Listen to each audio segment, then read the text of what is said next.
C'est une école où l'on enseigne tout ce qui touche au monde de l'art. Ça passe entre autres par la BD, le graphisme, l'impression 3D, la photo. La réputation de l'école Saint-Luc à Tournai n'est plus à faire. Aujourd'hui, 10 000 personnes ont répondu présent aux journées portes ouvertes. Il y avait vraiment beaucoup de monde. Danny Boone est passé par là, mais pas pour la journée porte ouverte. Reportage, Sarah Hendricks.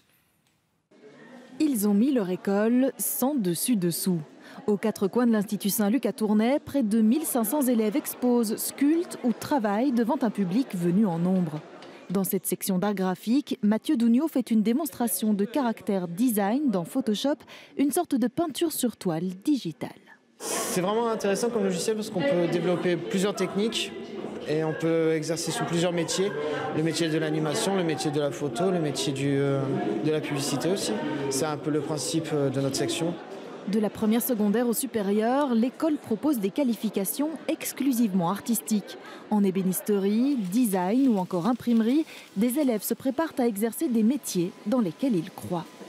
On vit dans un monde d'imprimés, donc peu importe où vous allez, vous verrez des choses imprimées. Donc, aussi bien sur les boîtes de Kellogg que sur les voitures, que sur n'importe quoi. Donc de l'avenir dans l'imprimerie, il y en a. En tout, près de 10 000 curieux sont venus aujourd'hui. Familles, futurs élèves, mais aussi anciens de l'Institut comme Albin de la Simone. L'auteur, compositeur, interprète, comme beaucoup, se dit marqué par son passage à Saint-Luc. Je suis arrivé ici dans un équilibre précaire et je suis sorti d'ici vraiment beaucoup plus équilibré et surtout très dynamisé, très en confiance artistiquement. Et c'est un endroit qui, contrairement à l'enseignement français que j'ai reçu, m'a considéré.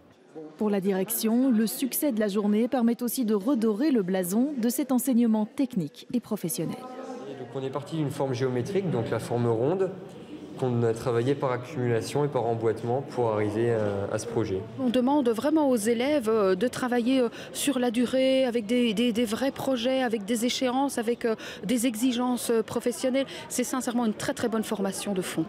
Une bonne formation qui attire de l'autre côté de la frontière. 60 à 70% des élèves de l'Institut sont français.